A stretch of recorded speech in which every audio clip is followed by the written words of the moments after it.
ಪ್ರದೀಪ್ ಗುಪ್ತಾ ನಾಮ್ ತೋ ಸುನಾ ಹೋಗ. ಪ್ರತಿ ಚುನಾವಣೆ ಬಂದಾಗಲೂ ಕೊನೆಯ ಹಂತದ ಮತದಾನ ಮುಗಿದ ಮೇಲೆ ನಾನು ಆನ್ ಏರ್ ಹೇಳ್ತೀನಿ, ಈ ಎಕ್ಸಿಟ್ ಪೋಲ್ ಹಿಂಗೆ ಹೇಳ್ತಾ ಇದೆ, ಆ ಎಕ್ಸಿಟ್ ಪೋಲ್ ಹೆಂಗೆ ಹೇಳ್ತಾ ಇದೆ, ನಾನು ಕಾಯ್ತಾ ಇರೋದು ಪ್ರದೀಪ್ ಗುಪ್ತಾ ಏನು ಹೇಳ್ತಾರೆ ಅಂತ.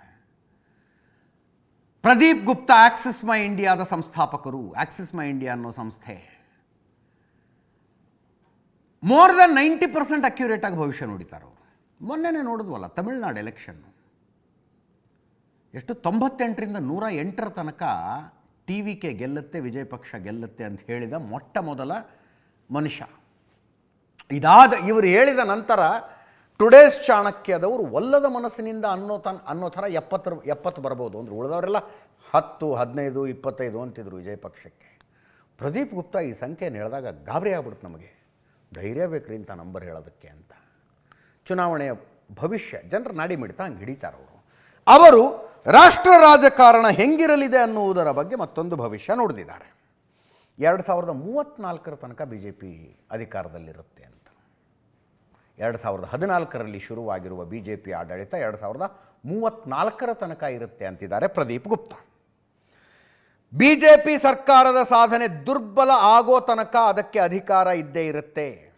70-80ರ ದಶಕದಲ್ಲಿ ಇಂಥದ್ದೊಂದು ಮೊನಾಪೊಲಿಯನ್ನು ಕಾಂಗ್ರೆಸ್ ಅನುಭವಿಸಿತ್ತು.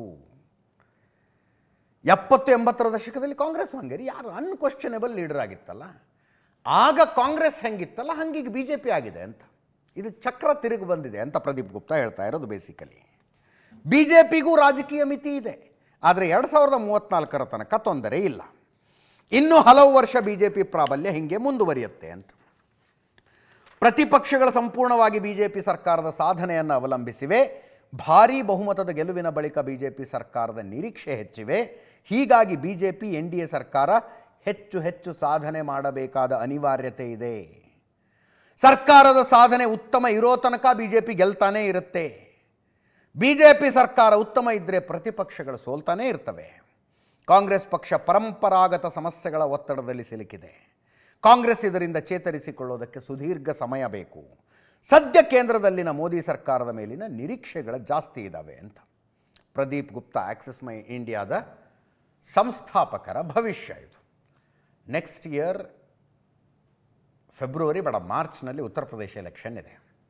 ಉತ್ತರ ಪ್ರದೇಶದಲ್ಲಿ ಎಲೆಕ್ಷನ್ ಏನಾಗ್ಬೋದು ಅಂತ ಕೇಳಿದ್ದಕ್ಕೆ ಅವ್ರು ಹೇಳಿದ್ದಾರೆ, ಯೋಗಿ ಆದಿತ್ಯನಾಥ್ ಆಡಳಿತದ ಬಗ್ಗೆ ಜನಾಭಿಪ್ರಾಯ ಸಂಪೂರ್ಣ ಪಾಸಿಟಿವ್ ಇದೆ, ಆದರೆ ಉತ್ತರ ಪ್ರದೇಶದ ರಾಜಕೀಯ ಯಾವಾಗ ಹೆಂಗೆ ಟರ್ನ್ ತಗೊಳತ್ತೋ ಹೇಳೋದಕ್ಕೆ ಬರೋದಿಲ್ಲ. ಆದ್ದರಿಂದ ಉತ್ತರ ಪ್ರದೇಶದಲ್ಲಿ ಇವರೇ ಗೆಲ್ತಾರೆ, ಇವರೇ ಸೋಲ್ತಾರೆ ಅಂತ ನಾನು ಹೇಳೋದಕ್ಕೆ ತಯಾರಿಲ್ಲ ಅಂದರು ಅವರು. ಈ ಕ್ಷಣದಲ್ಲಿ ಯೋಗಿ ಆದಿತ್ಯನಾಥ್ ಅವರ ಆಡಳಿತದ ಪರವಾಗಿ ಉತ್ತರ ಪ್ರದೇಶದ ಜನ ಇದ್ದಾರೆ. ಬಟ್ ಉತ್ತರ ಪ್ರದೇಶದಲ್ಲಿ ರಾಜಕಾರಣದ ಹವಾ ಯಾವ ಕ್ಷಣದಲ್ಲಾದರೂ ಬದಲಾಗಿಬಿಡಬಹುದು. ನಾನು ಭವಿಷ್ಯ ಹೇಳೋದಕ್ಕೆ ತಯಾರಿಲ್ಲ ಉತ್ತರ ಪ್ರದೇಶದ್ದು ಅಂದರು.